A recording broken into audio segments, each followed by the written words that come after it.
Hello and welcome to week 10 of the iRacing Le Mans Series live on Apex Racing TV. We're here at Circuit of the Americas. I'm Sam Fitzpatrick, and alongside me is Ryan Walker with Marco Barbanera on the cameras tonight. And Ryan, this one divides opinion. In one sense, it's got a great flow, you can have great racing around the circuit.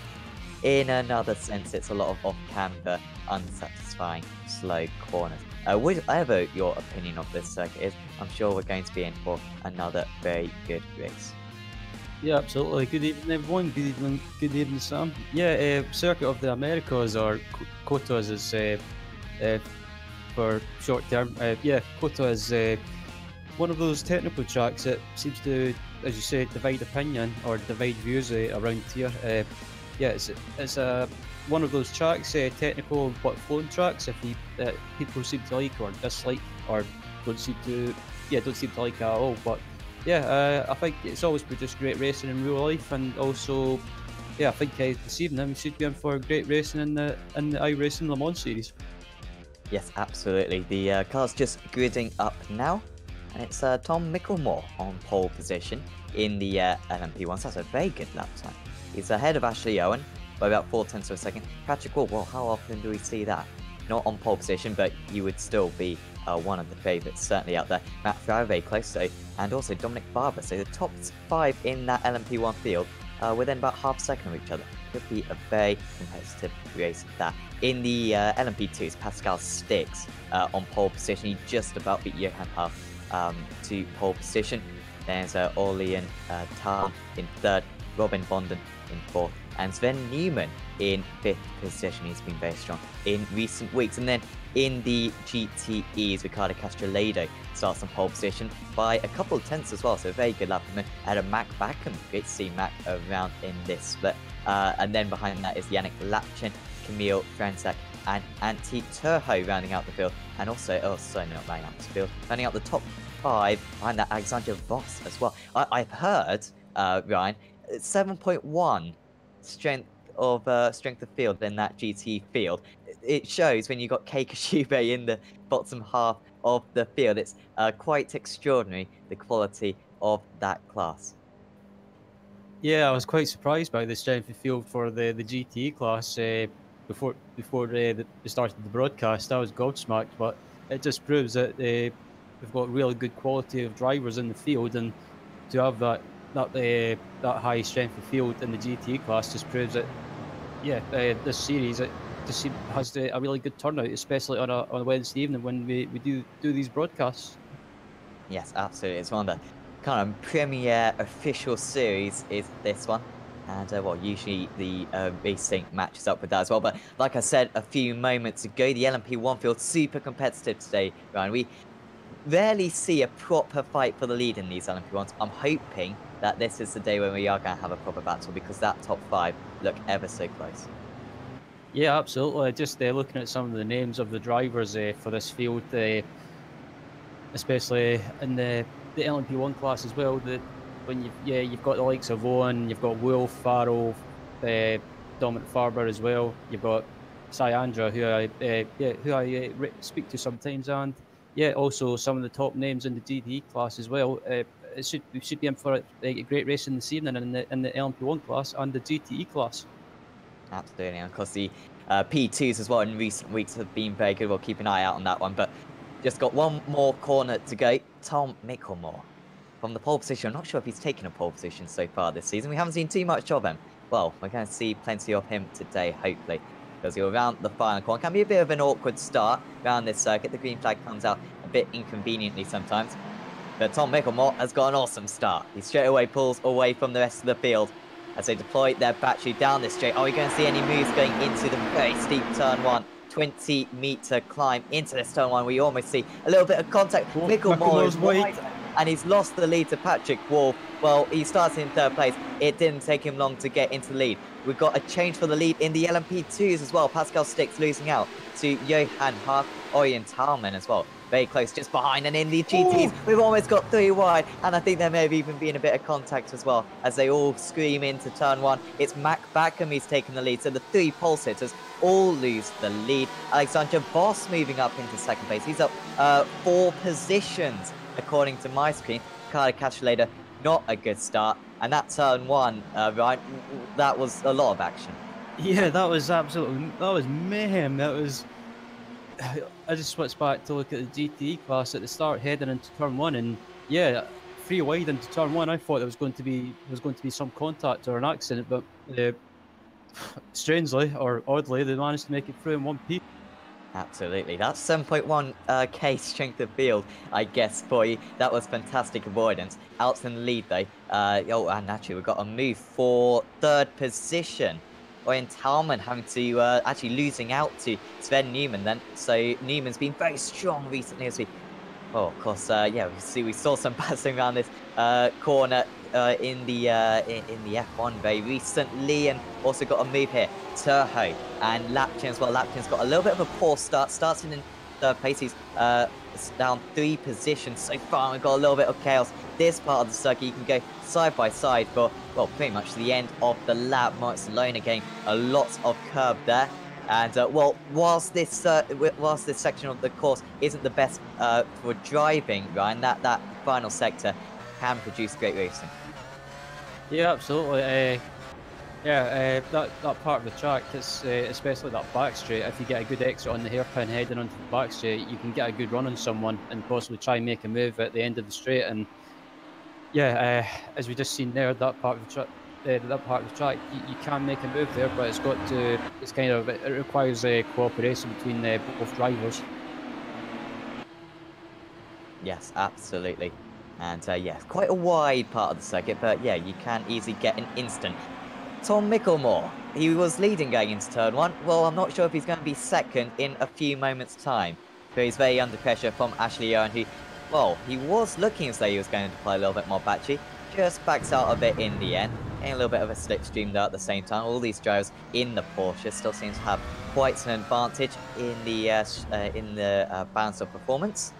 But I'm just sitting behind at the moment. They're all staying relatively close. Where would you say Owen's best chances, Ryan, at this move? Do you think he'll go for one of the hairpins, or maybe a little bit of a surprise attack? It's a difficult one. I mean, I guess if you're Owen, you want to. If you're right behind Micklemore on heading onto the home straight, you could try a move heading up into turn one, or if you want to try and save as much hybrid boost as possible, yeah, maybe try and save it for the back straight. I would maybe try and make a move there if he can get a good run on Micklemore. Well, he's very close going into turn one again. Of course, very wide entry to that corner, and a little bit wide for Micklemore, and he's feeling the pressure here. And he's losing touch with Patrick Wolfman. Maybe Ashley Owen feels that and feels as though he has to make the move. Also, Dominic Barber very close behind. He starts in 5th place, already up one position past Matt Barrow already. We'll just pop into the P2s for a second. Johan Ha still leading the way. Of course, he got past Pascal Stix on the run into turn one. And these two have had a superb rivalry, haven't they? Along with Neil Andrews as well and Carlo Labate. This LMP2 field, whilst last season I'd say, Ryan, wasn't necessarily massively entertaining, we didn't see many great races. I'd say this proper rivalry, it's almost as though it's like a league, because we always get these same kind of 4 or 5 drivers at the front of the field, and it's great to see this rivalry kind of develop as these weeks goes on. Yeah, Harf and Sticks. I've watched them since last season, and I think, yeah, these guys up at the front in the P2 class, I think these guys are probably 2 of the quickest people in the P2 class at the moment. And yeah, also you've got people like Neil Andrews and you've got Labate as well. So yeah, there's plenty of quick drivers in the P2 class that you can never ever count out. But at the moment, it's Johan Harf and Pascal Stix that are setting the pace at the moment. These two probably the favourites for the championship. Currently, Stix is leading the way, despite only having 7 weeks counted, compared to many other drivers with 8. Hart has only got 6 weeks counted. So it's difficult to really tell where the championship is. We should have a decent idea after the championship has ended, as you would expect. Yeah, but Pascal Stix still leading the way in that championship. But boy, would he like the race win today. That would really help his chances after, of course, Hart won it last season. Yeah, I'm just looking back up at the front in the P2 class, the P1 class, and Yeah, just looking at Owen, Farber, and Faro, I believe. Yeah, these three are closely matched together, and also behind Faro is Albert and Bryant. So yeah, still close in the LMP1 class at the moment, but at the moment it is Patrick Wolf that currently leads. Yes, Andrew losing out a little bit, down into 8th position. Kind of shows the strength of the field when Andrew's struggling quite a bit. He's a very good prototype driver, as we thought there was maybe going to be a little bit of contact, but the brakes in these LMP1 cars so strong that they can just get stopped on a dime in a very small amount of time. Still, the gap between the two leaders about 1.5 seconds. Micklemore came back at Patrick Wolf on that last lap by 0.2 of a second. It's very difficult to call which way this one's going to go at the moment. Yep, as we just look at the excuse me, as we look at the GTE class at the moment, we're currently leading it. Currently looking rather at the battle for second place at the moment between Voss and Lado. Yeah, Castellado started on pole position. Voss was anything but. He started in 6th position, and he gained, I think, 3 positions off the start, and I think he managed to pass Castellado quite recently as well. So he's a man on a mission. Unfortunately, that mission seems to have stalled a little bit because Castellado is coming back at him. That's only 0.3 of a second between the two of them. Slightly better run now for Castellado. Not sure which of these cars has the better straight line speed, but of course with the slipstream advantage for Castellado, he is drawing closer. Looks to the inside now, but didn't feel like having a go. They both get stopped on the apex well. And well, of course at Le Mans, which I think was the last race I covered in this series, right, we saw a lot of slipstreaming, a lot of fuel saving, which proved very important by the end of this race. Is Castellado going to do the same thing here, or is it worth him getting that move done and go catch Mac Backham out in the lead? I think it depends. I mean, it depends. I think just looking at the lap times at the moment, Voss and Lado seem to be evenly matched in pace at the moment. So, in a way, if I was Castellado sitting behind Voss, I'd maybe try and sit behind and maybe fuel save a little bit and try and maybe gain 1 or 2 laps extra and try and stay out the pits as long as possible. Oh, we just see a move there. Who is that? Lapchin, I think, going past Roth. I'm not quite sure. Lapchin actually losing out in this race so far. He's down 6 positions now. And yeah, just having to pull in behind actually his rival. And yeah, loses that one out. So Samuel Roth now up, and yeah, Lapchin down 6 places. I thought he would really be in a fight for the win, but here come the LMP1s, and you can see they're all still in about the same half straight. Extremely close field. The gap is now up to 1.6 seconds. At last lap, Wolf extended the gap by 0.03 of a second. Still no change for second and third. Yeah, I'm just looking back up at the front. I'm surprised that Patrick Wolf has not managed to pull away quicker than expected. I mean, just looking at Micklemore at the moment, he's still managing to keep Patrick Wolf within range. So yeah, good. It's good to see it. Patrick's not running away with it like he has been before, which probably sounds bad, but yeah, I just prefer close racing in all classes, to be honest. I think that's absolutely the right way of thinking. We really have no allegiances, which is certainly something that I've noticed as a commentator. All you want to see is good racing. And that's certainly what we're getting so far. And so this has been a very good race.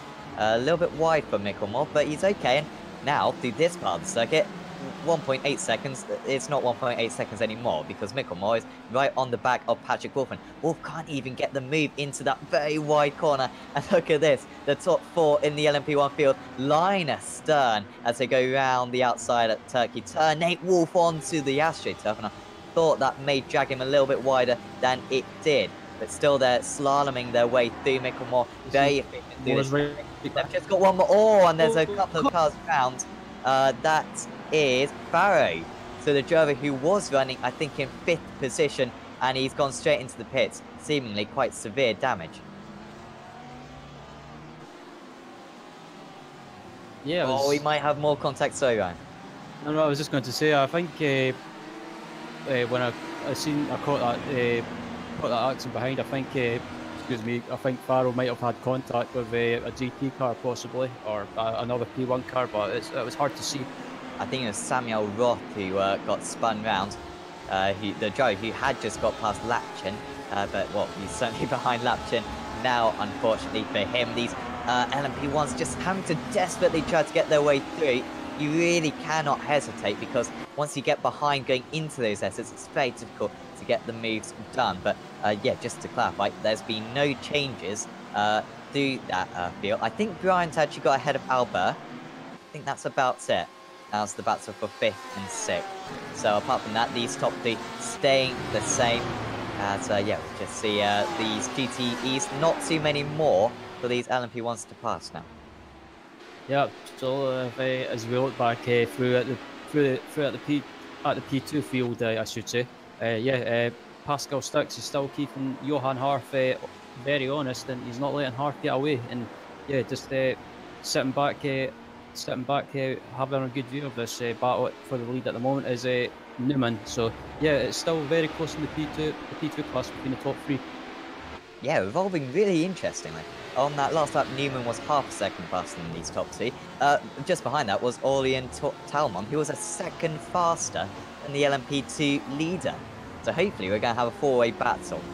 Fingers crossed, of course, for that field. And yeah, certainly a very big possibility, Carlo Barty and Robin Bonden, unfortunately getting a little bit detached from those drivers. Here's Kei Kishibe versus Gianni Vecchio. These guys aren't used to fighting for what is 9th and 10th, I think. I'm not quite sure. But it's pretty low down the field. Well, those guys, at least, are still driving at a very high level, of course. And they're just behind Nowakowski right now, and maybe getting a little bit held up. This is the battle for 2nd position. Backham now 4 seconds ahead of these guys, really benefiting from the LMP1 traffic, seemingly. Voss still holding back Castellado. Yep, yeah, just looking at his battle in GT, the 2nd place between Voss and Castellado.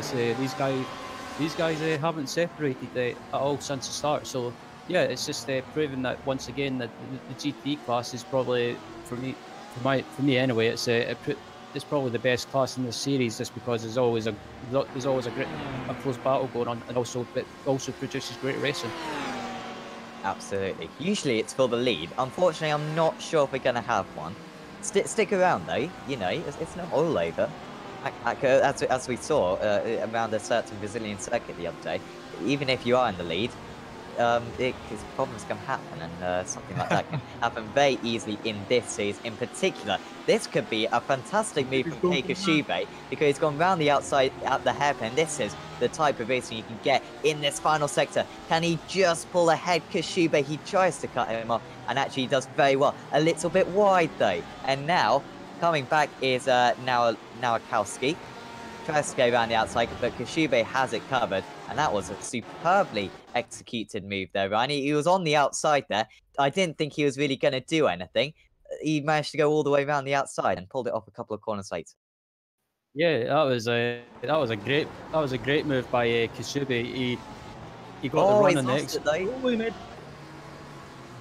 3 wide. Well, they'll be thankful that this circuit is quite wide, because they are now going 3 wide. Who's going to win out of this one? Kishibe on the outside. Does he feel the confidence? Oh, there's going to be contact between the 2 of them. And maybe Kishibe's going to be able to nip straight through. Now Nowakowski just ahead of Kishibe. Is Kishibe going to be able to go round the outside? No, he's not. Well, the irony of that is that these positions are exactly the same as they were half a lap ago. But there was plenty of action to get back to this point. Yeah, that contact all just started with Kishibe getting sideways on the exit of the final corner, which gave Nowakowski a run on Kishibe heading up to turn 1, and yeah, just there wasn't enough room left between both cars, and just inedible happened and just ended up in contact. Yeah, ended up very poorly in the end. Brendan Burkhoff having a bit of an off in the LMP2 field, seemingly. Here we go. Round, 3, let's say. Is Kishibe going to be able to do the same move? Well, last time he went round the outside, I think this time it might be a little bit easier. He's just gone straight down the inside. Not giving up, though, is now Akowski. He's round the outside. He fancies that line, actually, because he's going to have the inside for this one. Kashibe, though, might just be able to pull ahead. He's on the outside, but actually, I don't think he's going to be able to pull out the move. Well, he's proved me wrong there. Down the inside he goes. And now Akowski is going to lose a position, potentially, to the driver just behind. Kashibe pulls ahead, though, and Vecchio will now be next on Nawakowski. Brilliant racing. Yeah, absolutely. Fantastic racing in the GT class. Yeah, there was good hard racing between Kashibe and Nawakowski. And yeah, hard racing, but they left just enough room for each other. And yeah, great race. I'll say it again. Great but hard race. Absolutely. And that was Matt Farrow just going past after his incident earlier on. Now Vecchio. Oh, he does a little bit of a dummy down the inside into turn one. And that's very nicely done from Gianni Vecchio.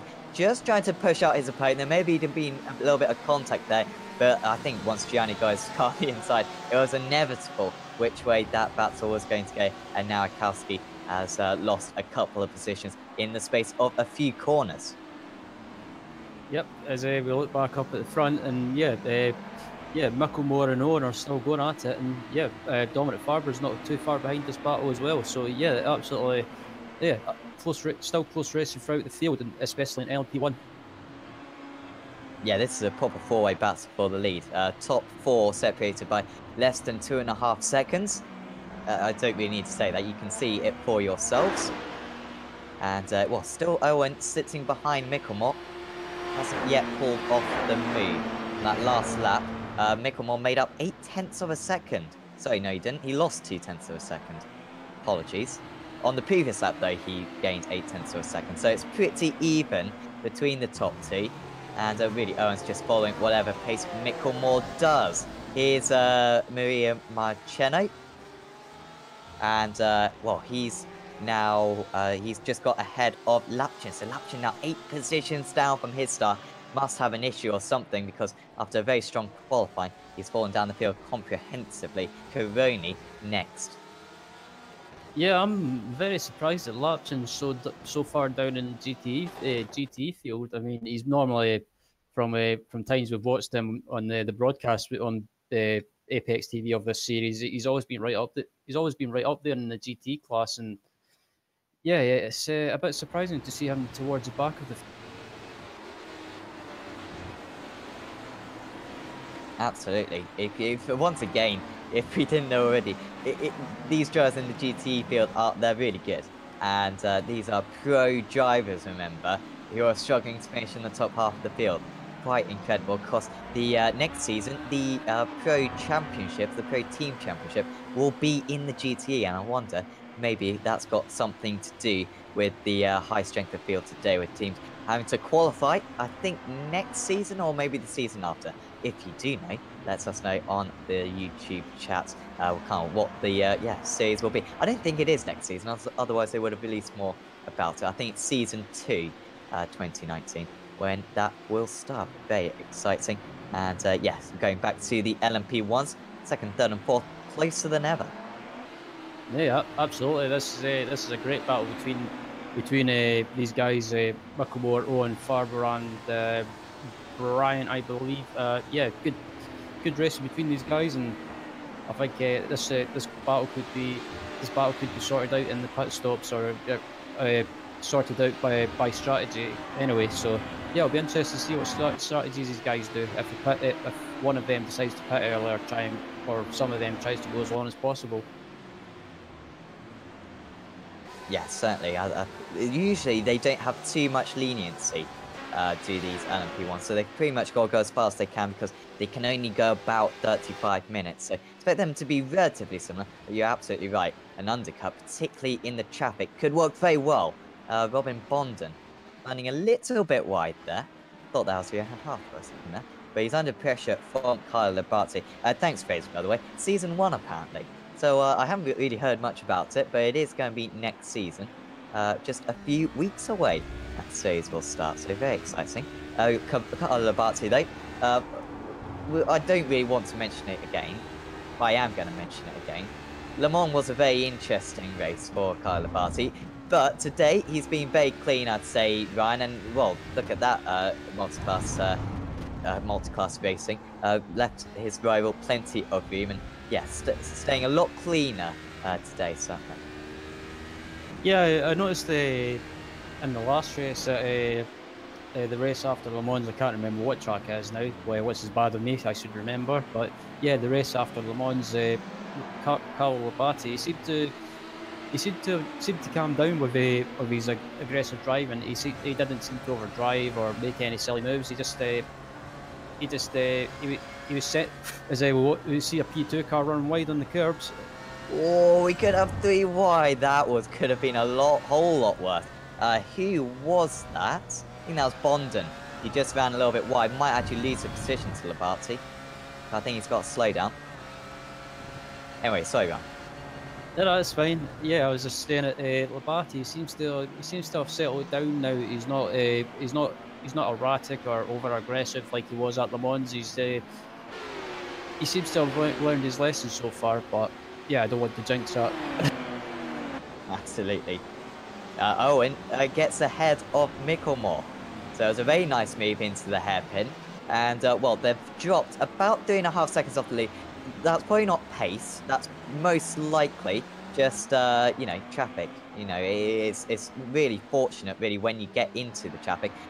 In the background, Labate, did he make the move? He did not make the move. He made the move for a second. I saw him ahead for a moment. But he's got to make it again. Bonden nearly lost out going into turn 11, but he's hung on for now. And Labate's going to have to line up another overtake. Yep, absolutely. Yeah, Labate's right behind Bondong. I'll say that again. Yeah, get your words out, Ryan. Yeah, he's right behind him now, or as Labate dives in. Interesting strategy, this one, because we are, well, 37 minutes. That's really early. That's pretty much as early as he could have come in, because this is a higher fuel consumption circuit, so I doubt they can go kind of more than 40 minutes. I wonder if he's got some damage on that car or something, Carlo Barty. His pace was okay, though. He was fighting for 5th position at the time. But yeah, quite a radical strategy there. This is difficult for these guys right now in the LMP1 field. Ashley Owen, well, you can almost go around the outside in that corner, but chooses better about it, trying to get past. I think that's Pascal Sticks, LMP2 leader, apologies. And he has just about made his way through that, making a bit of a gap to himself and Tom Mickelmore behind. And we'll get the other portion now, and well, it's very satisfying passing all these cars down this straight. It's much better to catch them here than in the section coming up. Yep, absolutely. I would rather catch the traffic in the straight and pass the traffic on the straight. Just try and get as many cars, try and lap as bit. Oh, is that contact in the back?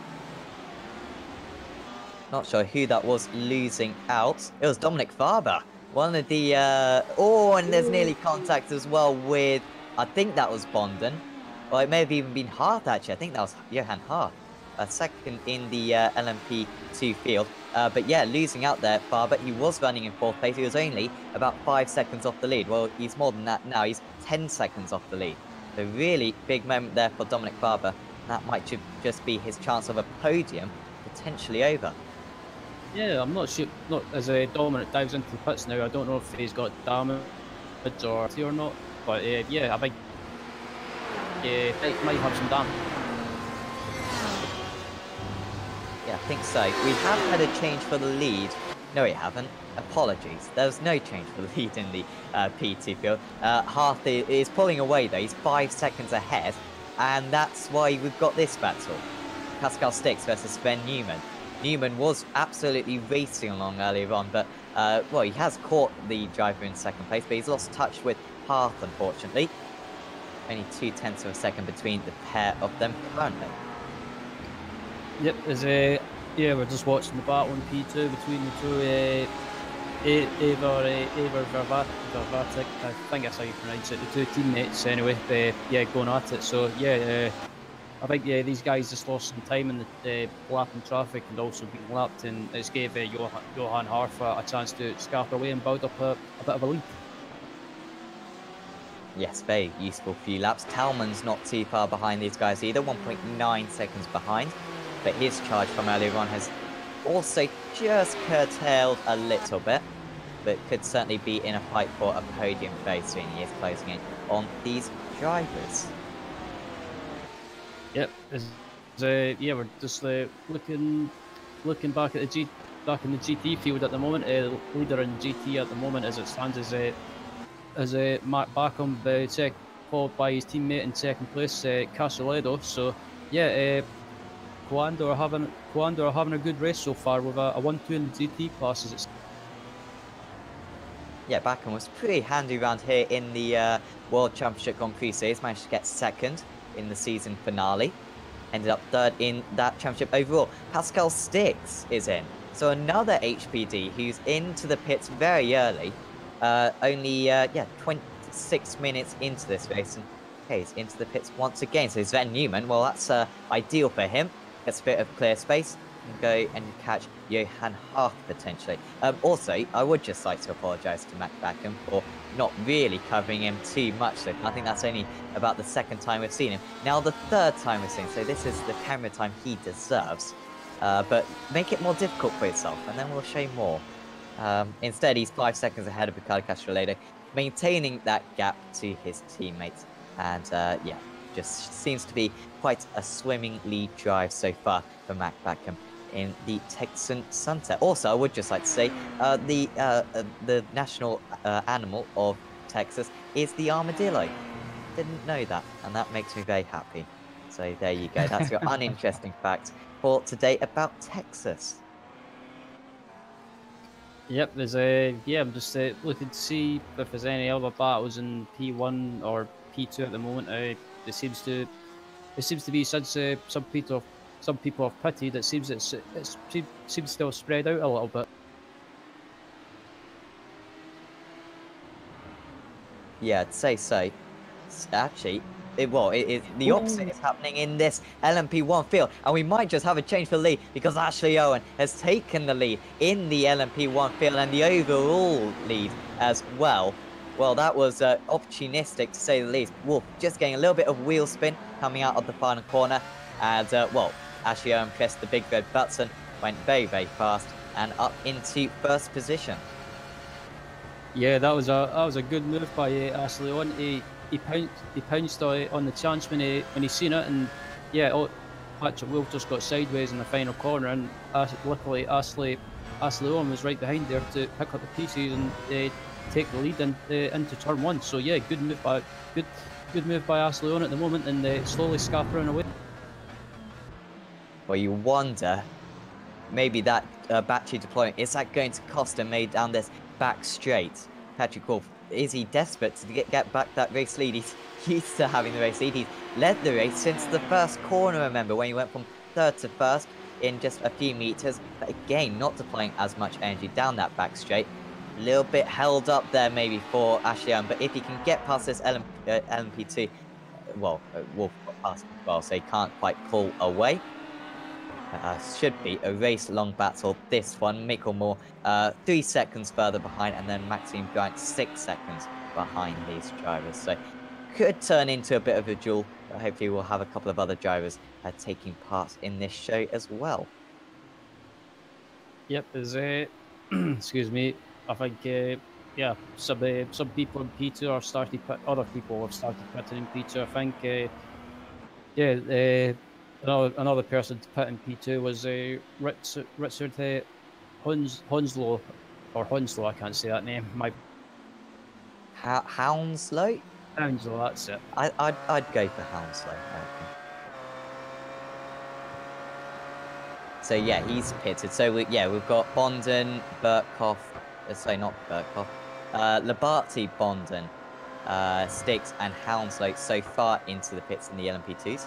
Any idea why they're doing that, Ryan? Are they picking up some damage on these curbs, or is it just, well, yeah, I really don't know, because, you know, why would you take so much fuel at this point? They're now going to spend the next, 20 minutes with more fuel than their rivals when they could have just stayed out. I think it's maybe just being caught, being stuck behind traffic, or they're coming up to a lot of traffic, and it's kind of they want to try and maybe try a different strategy, try and go out of try and go out of sequence, for example, and maybe just try and get some clear air. And the only downside is sometimes if you pit early, especially around about the 25-minute mark, for example, or round about there anyway, you have to. It can work in a way, but also you also have to count the other factor as well. What's his fuel saving? Yeah, absolutely. And yeah, we'll wait to see if that strategy works. Of course, Pascal Sticks was embroiled in a very tight fight with Sven Newman. So pretty much we'll just compare those two. Ashley Owen now into the pits, which isn't a big surprise actually. Expect all the LMP ones to come in within the next couple of laps. They don't usually go much further than about 35 minutes into this race. Owen from the lead. And now Patrick Wolf has the opportunity to maybe overcut him. And judging by the space that he's got, this could be an opportunity because he hasn't got too much traffic around. Yeah, absolutely. It could be a good. I'll say that again. A good opportunity to try and get some clear air and try and gain some positions when other people pit and try and jump them in the pit stop. So, yeah, it's a interesting call and strategy from Pascal Sticks, but I think it could work out possibly if he gets some clear air after this. Ooh. There was nearly about 4 different crashes in the space of 3 seconds there, I think. Pascal Sticks, I think he moved ahead of Burkhoff there. I'm not sure. They were very close anyway. And also the GTE as well was involved in that battle. So yeah, Sticks straight through, and that's kind of what he needs because, of course, after pitting earlier on, he needs plenty of clear to put in some very fast laps. Now, I guess we wait to see what's Patrick Wolf going to do out in the lead. Is he going to pit or stay out for 1 lap longer? It's looked like a good lap. Like I said, Ryan, he's had plenty of clean air, and that could be the difference between him leapfrogging his rival. Yeah, I think if I was Patrick Wolf, you just got to try and put in as many quick laps as possible. Just basically try and go as quick as possible and build up as much of a gap to the cars behind you as possible, and try and not lose too much time. But I think from what we've seen from Patrick in the past, he's always made good decisions on strategy. So yeah, it'll be interesting to see what Patrick does, but I won't say if he'll make a bad decision on strategy. I think he'll try and go as long as possible, or if he catches up to a bunch of traffic, then I think that's when he'll dive into the pits. Yeah, I think most likely that will be what happens. He is approaching a bit of traffic. I can hear some traffic at least. I think some GTE traffic. And how close this GTE field has been. They're pretty much all on the same portion of circuit, I think, currently. By the way, just something for those OCD people. Patrick Wolf, fastest lap of the race, 43.03. Ashley Owen, 43.02. And Maxime Bryant, 43.01. That's just very satisfying, isn't it? Those top 3 really close on fastest lap times out there. So they evenly match this field. Galabarty, a little bit of contact. A little bit of impatience as well, maybe from Galabarty. It was an ambitious move. I don't think he's got too much damage, Ryan, but he can't afford to do that because he hasn't got any more pit stops to go. And what you don't want to do is cause some splitter damage, which you can't then get fixed later on in the pits.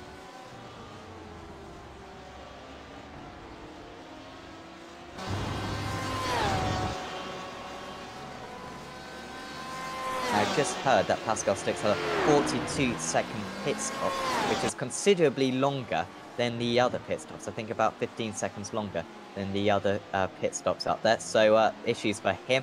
Patrick Wolf now into the pits, and now this is the moment of truth. Will he stay ahead of apologies? Who is he fighting? Yeah, Ashley Owen, apologies. Yep.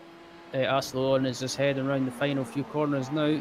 It'll be interesting to see if he can jump Patrick Wolf and Tom. Here we go then. Owen down the pit straight.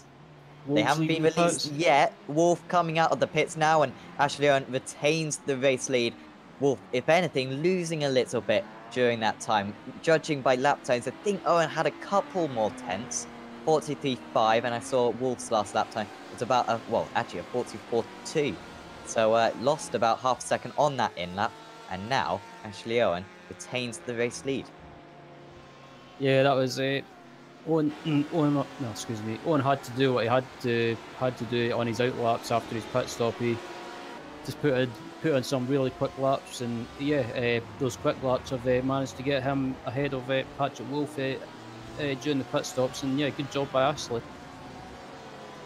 Absolutely, and now you certainly back him to probably win this race. I'd say that. We've got a long way to go, and Patrick Wolf's not a bad driver, but he's certainly put himself into a very good position. Apologies for not showing much of this GT field. Considering how good it's been, we haven't shown a whole lot of it. That's because the rest of the field has been really good, and actually we've entered the pit stop phases as well. We're about 5 minutes away from the pit stops in the GTEs. Next 5 to 10 minutes, everyone should be pitting in. And we've got this battle brewing again. Carlo Castellado versus Alexandra Voss. They're getting closer and closer currently. These two, 1 second between the pair of them. On that last lap, Voss was 1/100th faster. So he's edging closer, but he's going to need a few more laps than that. Than he's got if he's going to catch him at that rate.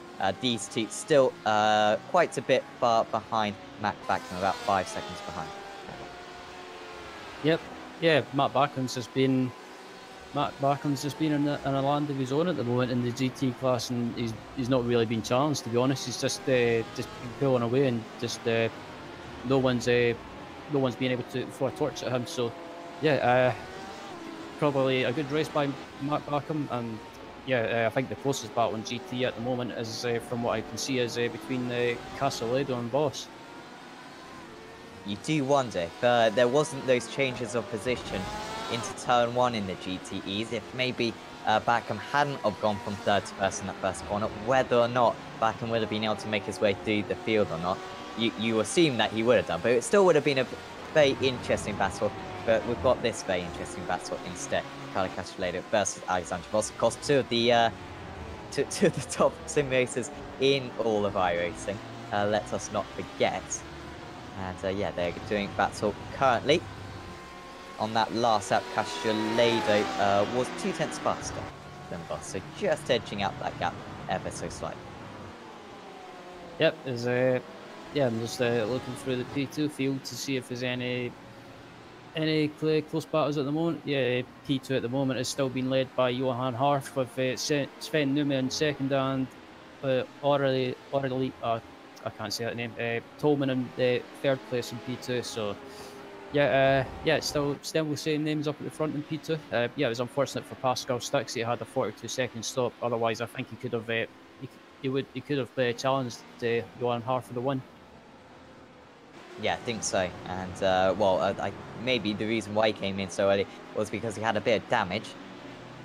Maybe took those optional repairs. The thing is, his pace was still very strong.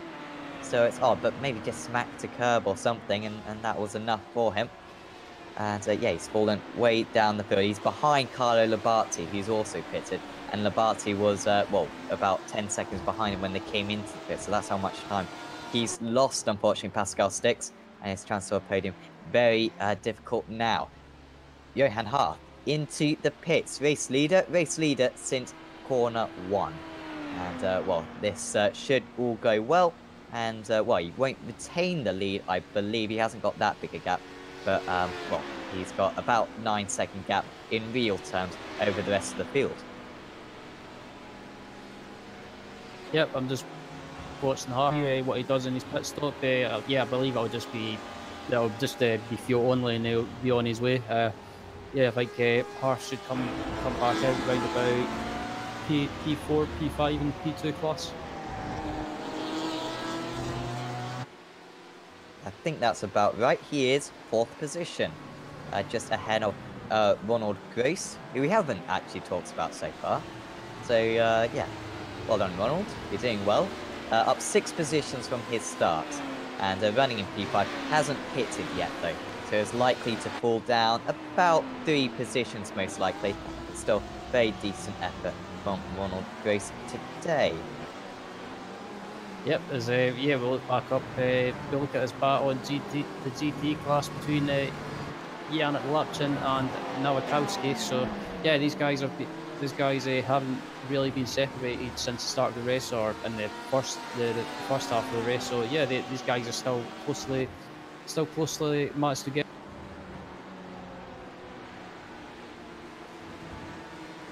Yeah, Nowakowski, of course, was overtaken by Koshube and Vecchio earlier on, and now Lapchin, who's actually done pretty well to get his way back through the field. He had to pass Marchene and now Nowakowski, and Nowakowski. Unlikely, I think, to catch up the likes of Vecchio and Koshube, but I'm sure he will try to catch up by the end of this race. Yep, as we're just looking at a replay of Patrick Wolf, I believe, heading up to turn 1, I should say. Just to see what happened. No, not sure what happened. A damp squib, I think we call it. And Patrick Wolf still very much on his way, although he is now 4 seconds behind the race leader. I don't know what's going on with Patrick Wolf. I don't know if he's just been outclassed, because let's face it, Ashley Owen is a fantastic driver, clearly, Ryan. But I don't know, has Patrick Wolf got an issue, you think? Because it's just not, I'm just not used to seeing him being beaten fair and square by another driver. Sometimes we see him, you know, get involved in some traffic or having an issue in one way or another. But he's just been beaten, you know, just for pace today. It's very rare. Yeah, I'm a bit surprised that Patrick Wolf had a good start to the race and managed to go away and build a bit of a gap. But it just seemed just people like Castellone and Tom Mickelmore managed to catch him and close the gap back down 968.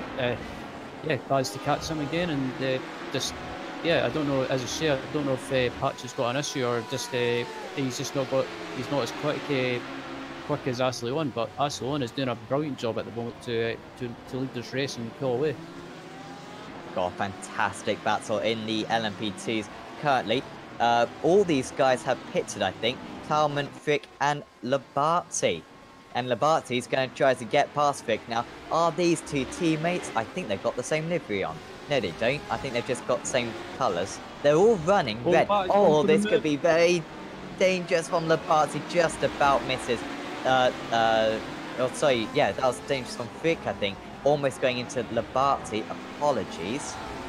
And, well, they've just about sorted each other out in the end. But with the LMP1s as well getting involved as well. Labate in the, and also the, I think that's Castellado as well. So all just, yeah, having to slalom their way through the field. And all of a sudden, Labate under a little bit of pressure here from his rival behind. Are these guys teammates, do you think? Or? They're not teammates. They're not they're all just running red. I don't know why all these P2, at least from what I'm showing, they're all just running red and black. I don't know why, but that's just how they feel. Labate really close now to the back of Talman, but it's not close enough going into turn 1. Ooh, I thought there was going to be contact there. Yeah, Labate is all over the back of Talman, as not far behind Labate as Frick. So yeah, it's a close battle for third place in LMP. And on that last lap, Pascal Stix was a second faster than these guys. Unfortunately, he's 20 seconds behind. And you don't need to be great at maths to realise that we've got 15 minutes to go. Most likely he's not going to catch by the end of this race. It would have been great to see him in this specific battle though, because it would have been very closely fought. Oh, nearly a little bit of contact there. It's that Patrick Wolf, I think, just going through. I'm not quite sure. And yeah, it was. That was a good guess, wasn't it? Tom Mickelmore only 0.6 of a second behind now. And you can see how close he is. That's battle for second and third. And deploying a little bit of batches, Mickelmore. And now going to the inside is Mickelmore. But he decides not to go for it this time. Yeah, I think Mickelmore just moved to the left a little bit just to show Patrick that he's there. He wasn't going to do anything silly, but Yeah, I'm still surprised that Patrick is he's not terribly off the pace, but he's not as quick as he has been this season so far. I'm a bit surprised. I don't know if he's struggling with the setup or if he's got a little bit of damage. It's just, yeah, I'm very surprised to see that Patrick is kind of just in a mind or in a land of his own, if you could say. Yeah, yeah, he's going backwards, not forwards right now, which is rare. And after really fighting well to get himself up into the lead earlier on, well, I say fought well, he basically just let the top two almost hit each other in turn one and got into the lead, built a bit of a gap, held this lead for about half an hour, and then lost it. And well, he's going to struggle to get it back now because he's about 6 seconds off the lead now of Ashley, who's really racing to a very comprehensive race victory. We'll just go through the LMP2 field quickly because, of course, now we've had all the pit stops. So it's Hart leading the way. He's 10 seconds ahead of Newman. It's pretty much settled, this one, as long as he just keeps it on the circuit. So Newman in second place. Aurelian Tauman in third position. He's another 10 seconds back. And then Carla Bartzi and Lennart Frick very close behind. Then it's Bonden, another 10 seconds back. Sticks might catch Bonden by the end of this race. He's lapping, well, about a second lap faster, but he hasn't got much time to get the job done. And then it's Grace Hounslow and Burkhoff rounding out that field currently. Yep. Just looking at the GT field as well. It's still Matt Barkham at Legion GT, and yeah, his teammate Ricardo Casoledo is in second place, followed by Alexander Voss, and yeah, third place. And yeah, it doesn't surprise me when the big names are up in the top three in GT. I mean, they've got some good teams as well. It's running in this series. So yeah, teams like Wanda and I can't remember what name Alexander races for, which is bad. I think it's not Core, is it? I think it's Williams Esports or something. Oh, Williams Esports, yeah, that's it. Yeah, I had a feeling that was Williams Esports, but I wasn't 100% sure. But I got a guess right, which doesn't come round very often. That's all we're doing here, just saying guesses very confidently, and well, some people believe it. Also, right now, Apex Racing TV are on 5,988 subscribers. By my calculations, that means that we've got 12 more subscribers to get to 6K. So please help us out. I doubt we're going to get to 6K by the end of today. But if you haven't already subscribed to the channel, please do. And we've got plenty more great racing to happen in coming up tomorrow. Also is the BSRTC round 3 of the showdown, very important. Anyway, second place overall, Michael has gone past Patrick Wolf. Will Wolf come back? He's trying to come back, and he will come back. He's going for the down the inside.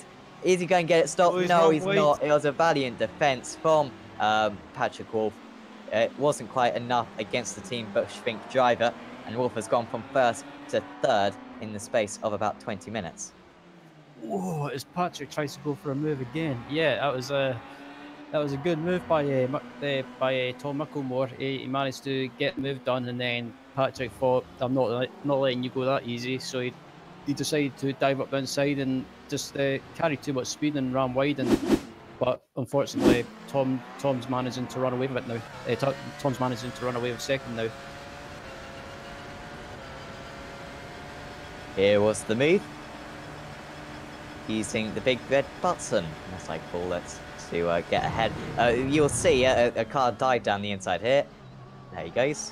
Micklemore, very well done there, actually. He knew that his rival was going to miss the corner and just hesitated his turn in, got the cut back, and you can see he's now a second ahead of Patrick Wolf, well on course for second position now overall.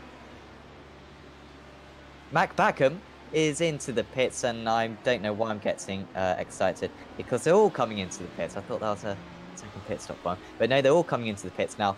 Gone very far in this race, 50 minutes they've lasted, which is a little bit longer than I thought they would do, but they are all coming into the pits now. Don't expect too much to change. Really, the one to look out for is Castellado versus Boss, to see if Boss has saved maybe a little bit of fuel that might allow him to up into second place.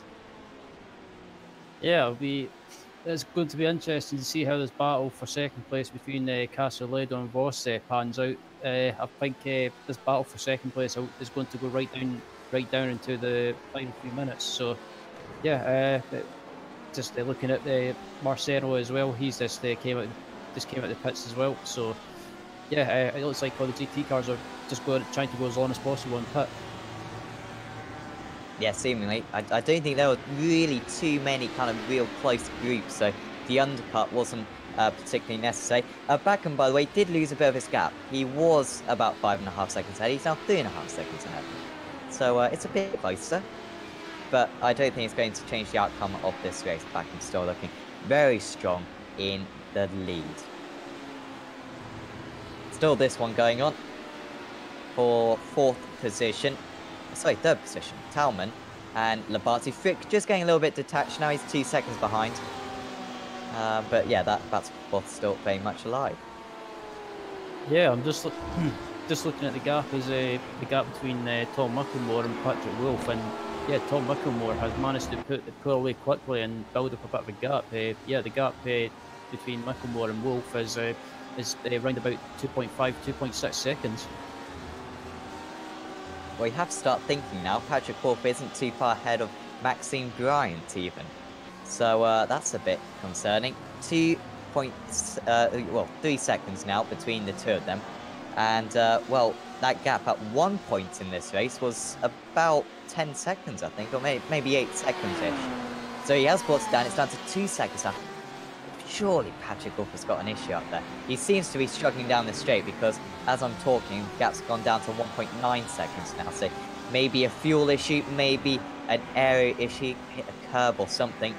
But he's falling into the clutches now of Maxime Bryant, and he doesn't look good, it doesn't look as though Patrick Wolf is even going to hang on to a podium today. Yeah, I'm starting to think if Patrick's got, excuse me, if Patrick's got some front damage, front end damage possibly, or damage on the rear, or just if he's struggling a little bit, because as soon as Micklemore passed him, he just pulled away at a rate of knots. Bryant is quickly starting to catch Wolf as well. So yeah, I think Patrick might be struggling a little bit with fuel as well. By the way, thanks for those 3 people who have subscribed to us in the last 5 minutes. We do appreciate it. Clearly I have some kind of power over people. We're up to 5991 now. 9 more people. If you just got some friends or have access to their accounts, subscribe to our channel. I don't know, don't do that. And, well, that would be super appreciated. But yeah, 9 more subscribers we need. And we'll be up to the magical 6K, which of course is a milestone. It's not really, but there you go. Maxime Bryant, 1.3 seconds behind now, and it's down this straight there. He makes up most of the gap. On that last lap, he was 1.5 seconds faster than the driver in 3rd place. Gap down to under a second now. Yeah, Bryant, 7/10 of a second, 6/10 of a second. You can see for yourself, it's awfully close. And Patrick Wolf is, well, looking like a bit of a sitting duck at this point. Yeah, an interesting point that someone in the chat mentioned or suggested Michael Evdokas, sorry if I pronounced your name wrong, sir. Yeah, he suggested that maybe Patrick is struggling with forward damage possibly. I think that's, yeah, probably quite a good shout. Because he did say, maybe front damage or earlier on, Ryan. I think that's either one. Yeah, clearly an issue. Maybe a little bit of an abstract one. Instance, perhaps. Maybe he's on a 16 instance and can't afford to kind of go off the track any more times. Maybe that's a possibility. But he seems to be losing the time down the straights, I'd say, is Patrick Wolf. Down that back straight in particular, he seems to lose about a second to his rivals every single lap. So that's where he's been overtaken twice, I think, so far. So I think it's probably some kind of damage on that car for Patrick Wolf. And yeah, falling into the clutches of Maxime Bryant now. Yeah, I think I seen Patrick run wide or flip an anti-cut or sausage curve as they're normally called. I think maybe he's maybe took too much care and went over an anti-cut, so maybe he's took too much care, went over an anti-cut and maybe got forward damage, and it's maybe affecting the handling. Is yeah, we're just looking behind to see if I'm just looking to see if Bryant will get a run on Wolf. It'll be interesting to see if Bryant can just fly by him. Yep, he's got the run. Here we go. Wolf's not defending. Is he going to try the dummy once again? Go to the inside. I don't think he feels as though he's got a chance at defense. And Maxime Bryant is up into third position. Patrick Wolf has gone from first to fourth in the last half an hour or so. And certainly this race has taken a very sour turn for him. Thanks to those 3 more people who have just subscribed. We're up to 5994. This is possible, guys. Please help us out. 6 more subscribers. Clearly you've hacked into your friends' accounts or something, and we're now 6 away. It's looking possible, this. So yeah, please keep on helping us, and hopefully we'll get to 6k by the end of this video. That would be pretty cool. Maxime Bryant is wide, and Patrick Wolf maybe respond. He's applying a little bit of energy. Is this his last chance, Patrick Wolf? He's getting closer and closer, going into turn 1. No, he's not going to go for it. Yeah, I think Patrick's just, I think he's kind of thinking, or maybe he's just thinking it as well, if he's got some damage, it's just not worth fighting someone, just basically try and make it to the end of the race and just try and finish in 4th place. We'll have 1 more lap after this one, I think. No, it won't actually. We'll have 2 more laps after this one. So plenty of time for these drivers. Maybe potentially some fuel issues because it's only just going to be 2 more laps after this. We'll have to wait and see. We haven't really paid too much attention to the other classes for a little bit, so we'll just quickly check in on them. There's not too many battles though going on, so we're not missing out on too much by paying attention to those LMP ones. Johan Hart still leading the way in the LMP2s. He's quite far ahead. Yeah, that's also Pascal Sticks. I think it's just fallen down the order. Pascal Sticks down into 7th position, and that's so he's lost about 4 positions. Oh no, that's where he was before. He hasn't quite caught Robin Bonden though, so he's still trying to catch up, but it doesn't look like he's going to do so. But yeah, that P2 field staying quite static currently. Talman still ahead of Labate, and in the GTEs as well, the battle for 2nd position has kind of petered out as well. Castrolado still 2.5 seconds ahead of Alexandra Voss. Really no cars within about 1.5 seconds of each other in this GT field. So yeah, a little bit of a calm ending to this COTA race. It's been action-packed throughout, plenty of a little bit of controversy, but on the whole, Ryan, I'd say this has been one of the best races in terms of the wheel-to-wheel combat. I think we've seen very few kind of mistakes from drivers, and instead just some really good battles.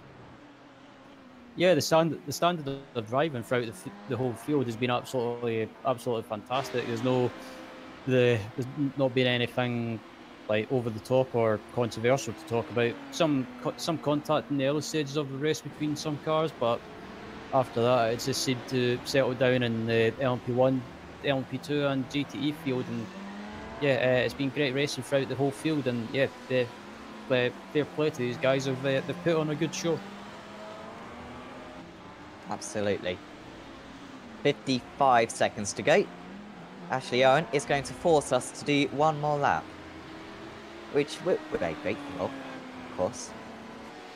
And yeah, so potentially some fuel issues for these drivers, because they could well have miscalculated this and maybe thought that we had 1 less lap, but here we go, 35 seconds to go, and we are going to eke out 1 more here at the Circuit of the Americas. Getting a little bit close now between Lona and Kashube, I can see, in the GTEs.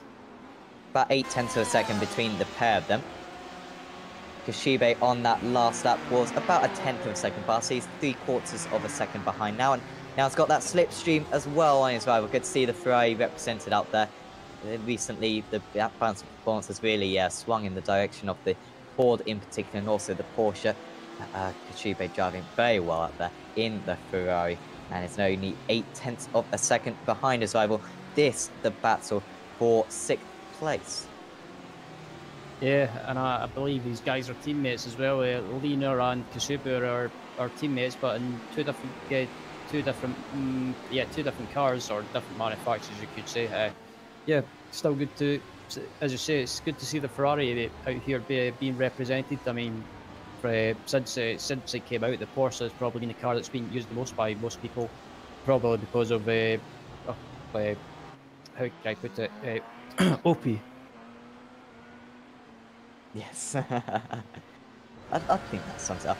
The Ford, of course, was horrendous for the first 18 months on the service, and has now been given a lease of life or pretty much immortality, seemingly, because it's absolutely flying along now. A bit of an issue, Yeah, Patrick something Wall. happened to one. I'm looking at the Oh, live Ashley Owen is in the wall. Yeah, he's in the wall. Yeah, Yeah, I think that live was a timing just replay. Apologies. live timing just said that he was out. He must have had. Oh man, that must be heartbreaking. So that means that Tom Micklemore takes the lead and presumably the win. What a crazy end to this race. We'll have to properly see that back, but Tom Micklemore's won this race on just the final few corners. An incident for Ashley Owen. He's gone into the wall. I think he'll still get second place, though. He has got second place. And absolute carnage here. Mac Backham, though, he's going to have his moment in the sun now. He's absolutely dominated today. And he's going to finish top of the GTEs, I believe. And yeah, just got a few more corners to Randy's 3.75 seconds ahead of his teammate. He took the lead on the opening corner. And, well, from pretty much since then, it's been, a swim in the pool, I think, for Mac Backham. Here he comes, round the final corner, and he's going to take the GTE victory here at Circuit of the Americas. Johan Hart is also going to take a victory in the P2 field, and what a dominant performance that was. His championship bid really igniting now, and he's certainly given himself a very good chance of taking home that title after winning Season 3, of course. He's 12 seconds ahead of Sven Newman. Now, I think we need to go back to Ashley Owen. What on earth happened to him? I can't see it, unfortunately, right? So you'll have to talk us through this. Yeah, I'm just looking now to see what happened. I can only presume he's maybe had. I can only presume that maybe something's happened. Like he might have had a screen freeze possibly, or a lag, maybe a lag spike, or yeah, it's a bit.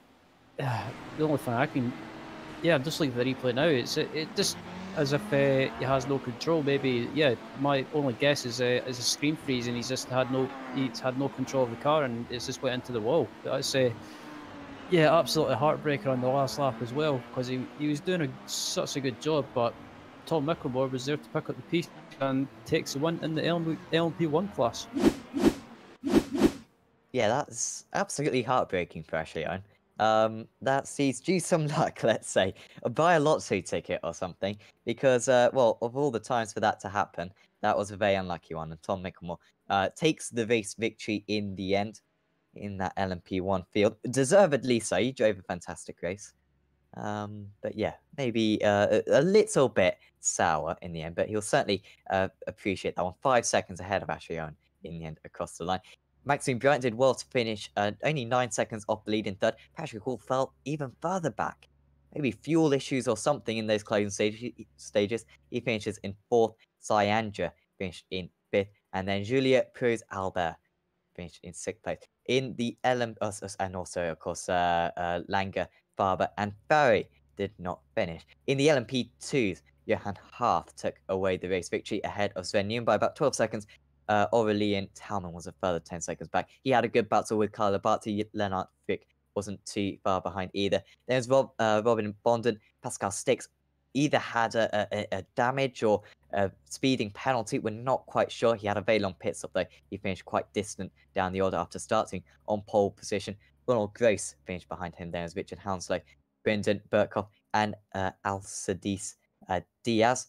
The retirees were Ty Werter. And that was it, actually. So very few retirements in that HBD field. And then in the GTEs, Mac Backham won that one, and it was quite dominant as well. Finished about 3.5 seconds ahead of Ricardo Castrolado. He did well to fend off Alexandra Voss for the entire hour of racing. Camille Franzak finished in 4th. Then it was Anti-Turho, Moritz Lohner, Kei Koshube. He had a very good battle with Gianni Vecchie and Dawid Nowakowski at one point. Behind that was Lapchin, Marceno, Talans, Roth, and Caroni. Hopefully we'll get some interviews with the drivers. Actually, I will just check the incidents because it is quite a controversial point. Ah, that's what it was then. Patrick Wolf finished with 16 incidents. So I imagine he was cruising around that final half of the race, just trying to not get any more off tracks. Also, close to the limit was Nowakowski. He was on 16. Pascal Stix actually got 17 in the end. So that would have been on the last lap. Also, Langer got 17. Bonden got 16. And yeah, so pretty much everyone was over 10. So it really does show you the difficulty around a circuit like this with the off-track limits. Hopefully we'll get some interviews with drivers.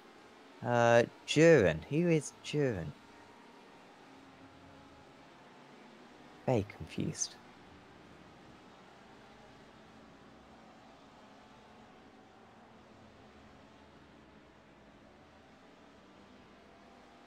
Ah, okay. So I'm very confused because we've got someone in our Discord who I'm not familiar with. They weren't in the interview waiting here, and it turns out it's just one of our friends. So actually, that was but another damp squib, seemingly. Also, just an update on our subscribers. How many have we got now? I think we've still got 5994. So it's not going to happen today. Thanks for the effort, guys. We had 6 subscribers, and also thanks for tuning in, of course. About 90 watching pretty much for that entire race. Absolutely fantastic that you could tune in for this one. Fortunately, we don't have any interviews at the moment with drivers, but I think next up, Ryan, we have Watkins Glen, and it's the boot layout. It's the proper boot, not the classic boots. It's a lot shorter circuit than this. It's a lot narrower of a circuit than this, but it's so much fun to drive. And once again, I think it's not going to be chaos. I think it should work very well. Yeah, Watkins Glen. It should be. Yeah, it should be a good one. It should be interesting racing as well with the long straights as well, especially the long straight after turn 1. It'll be interesting to see what the sort of strategies that people go with for that straight with regards to the hybrid boost. And I think I think it should be close racing as well with the infield section as well and the technical section. So yeah, it'll be interesting to see what happens. Absolutely, we're really looking forward to that one. Only 2 more rounds of this championship to go. Hopefully we'll be covering it next season, but no guarantees, of course. But yeah, we've certainly been enjoying it so far. Yeah, 2 more rounds of the season. Watkins Glen, and then the last week will be Nürburgring, which, well, I'm sure not everyone would be excited about, I must say, but certainly the fact that it'll be the season finale, we've got so many close championships as well, will be absolutely fascinating. Do not miss it next Wednesday. We've also got, tomorrow, like I said earlier, the BSRTC Pro Series, the 3rd round of the showdown. Certainly tune in for that one. It's very close in the showdown, I think, currently. On Sunday, we've got the iRacing Grand Prix Championship round 5, if I'm correct. I think it is anyway. And then also Sunday evening, we've got the BSR Porsches. And also, next season, we'll have the BSR Radicals as well. Not anytime soon. I think it starts in week 13 or week 1. I think it's week 1, season 1. So that will be very exciting. Anyway, yeah, certainly do tune in for the penultimate round of the ILMS next week. But for now, from me, from Ryan, and from Marco, we'll say goodbye, and we'll see you next time.